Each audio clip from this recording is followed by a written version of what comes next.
So ito po ninong, magandang gabi po sa inyo. So ito po, mag-update po ako sa manok ngayong gabi. Nakakalungkot po ninong na isipin na parang may nawawala po, dalawa. Hindi ko alam kung nawala ba o sa iba lang natulog. Yung dalawang isang maliit po yung gipakawalan natin ng isa. Yung maliit, kay 5 na lang po sila. Tapos yung isa na babae, yung medyo maliit pa lang siya. So, hindi ko po makita. Wala siya dito. Pero kaninang umaga nakita ko pa yon. Pinakain ko pa. Pero ngayong hapon wala po dito. Walang alam kung saan natulog. Pero yung sisiw, yung kapatid po ng 5 na bagong bitaw, hindi ko pa alam kung saan yan siya natulog o baka hindi ko pa alam ninong kasi nawawala siya. Dito po yung 5 kasi ninong. So parang 6 to sila.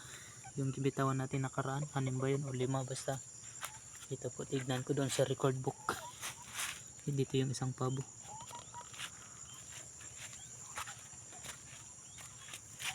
Ayan. 1, 2, 3, 4, 5. Ayan. Bali 5 lang po sila. Ito yung mga itik na 5. Itik 1, 2, 3, 4, 5. Yung pato. Dalawang pato dito sa kulungan. 5 po yung gipakawalan. Parang 6 yan eh. Tingnan ko sa record book. Tapos dito po sa malalaki, bibilangin ko po. 1, 2, 3, 4, 5, 6, 7, 8, 9, 10, 11, 12, 13, 14, 15, 16,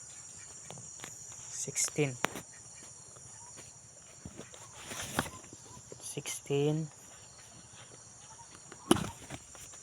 17 po nito, yung bagong 17. Sa labas po yung ibang kasi sila nagpasok dito sa loob kanina. So kanina lang po, doon naman sila natulog sa ilalim. 17.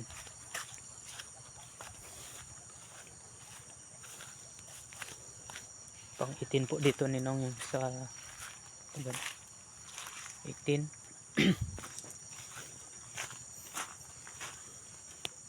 19, 20, 21, 22, 23, 24, 25,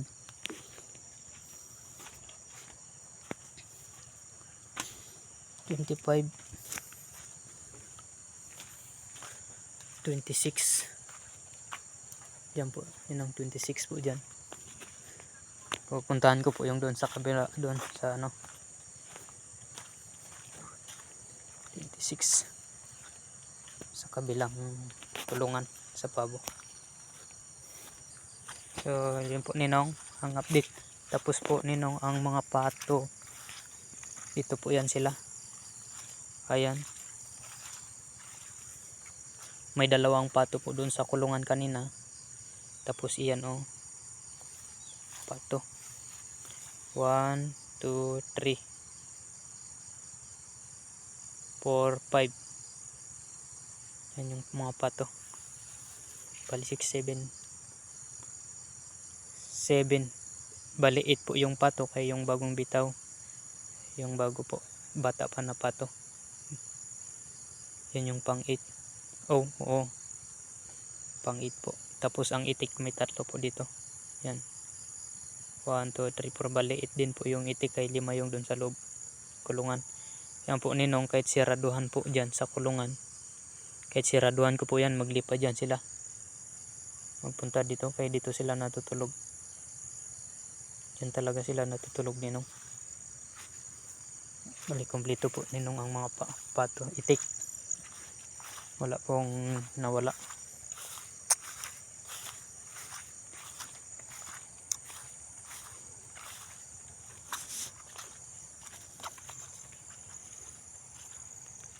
Ayan po yung isang pato, yung bagong bitaw. Doon siya sa taas. Doon siya natutulog. Bali ang manok po doon 26 ninong ang bilang. Yung mga bitaw nakaraan. Tapos nakasali po yung isa. Nakasali yung bagong bitaw, yung itim. Kaya 26 po yun. Tapos dito may isa yun, 26, 27. Ito 28 kasi ito mga bitaw nakaraan. 29. Hanapin ko po yung iba ninong, baka dito din. Ay, ito 30, dito siya natutulog. Pang 30 po yan ninong. 30. Balik ko ano pa pala ninong, kompleto pa. Kasi bawasan ng isa kay yung itim. Yung nakaraang bitaw kay yung itim lang man ang nakakulong natin. Ang bilang 29 pa rin po. Wala akong nabawas sa manok. Ang ano ko lang doon sa ano, yung isa yung sisiw. O yung sisiw yung bagong bitaw natin na 6. Nawawala po yung isa. Hindi ko alam kung nawawala ba yun o may ibang tinulugan. Kasi ito dito.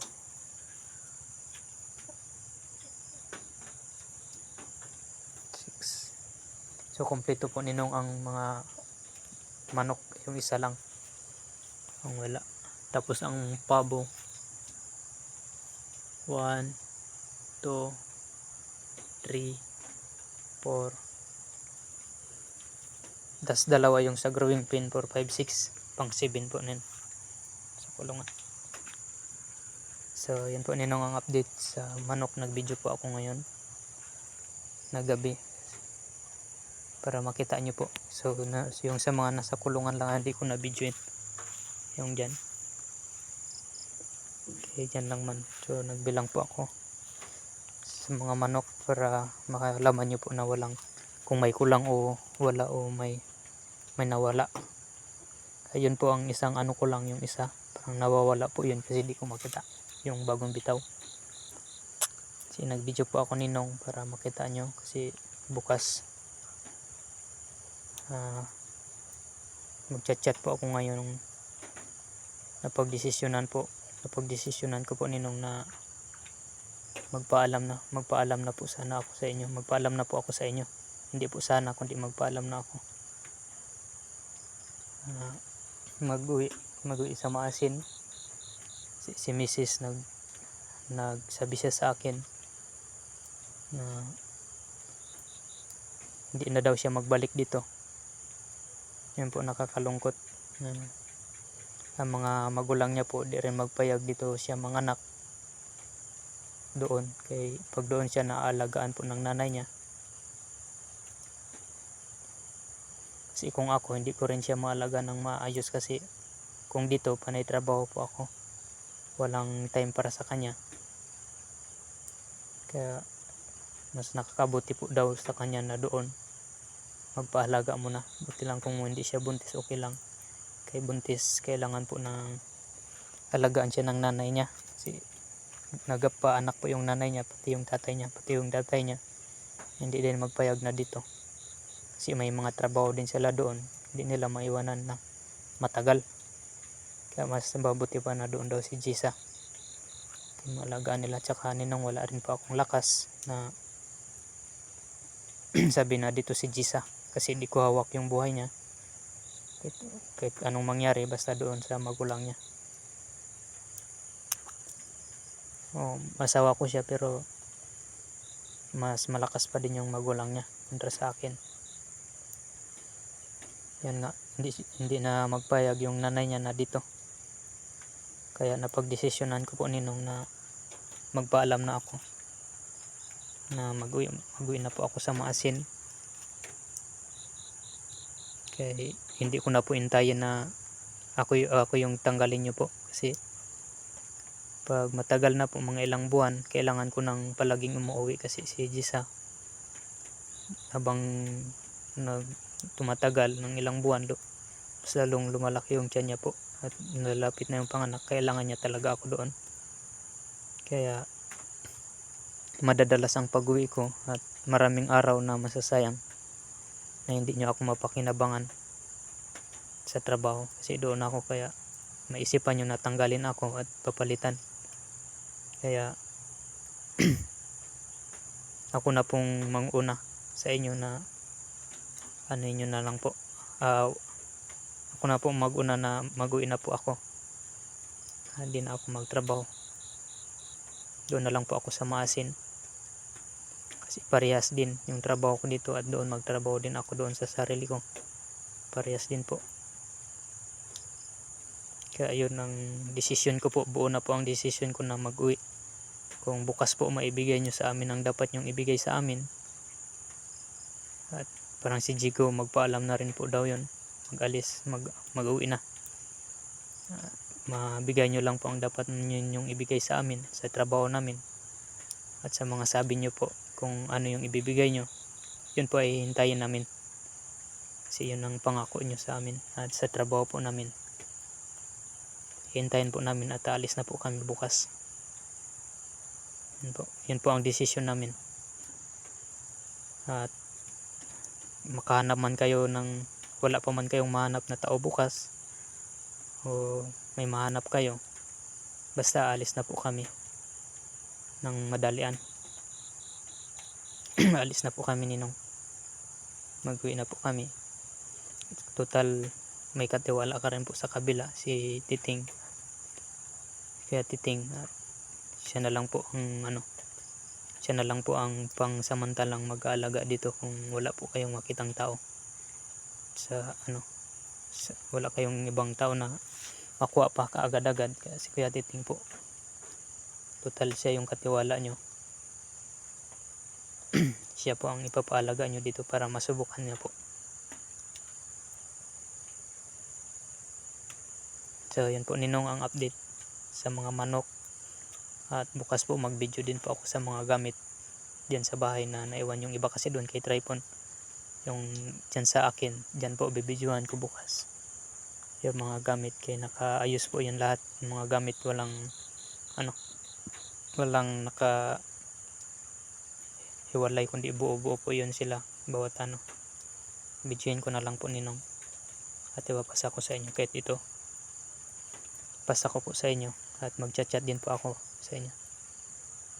Kaya yun, Ninong, ang update sa gabi na ito. Hindi ko lang sinasabi na kanina kanang umaga, kasi nagtawag sa akin si Gisa kagabi, ganun ang kaya sabi ko tapusin ko muna ang isang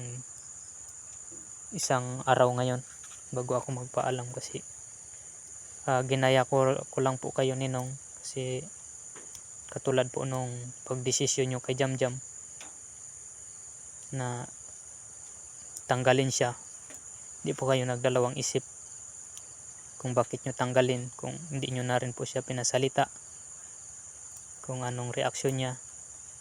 Basta nagdesisyon kayo tanggalin. Kaya kami ni Jigo at ako, naisip ko po na magdesisyon po kami na mag-uwi sa magpaalam po kami at alis agad, basta makuha lang po namin yung dapat nyong ibigay sa trabaho namin. Ayun, Ninong, ang update.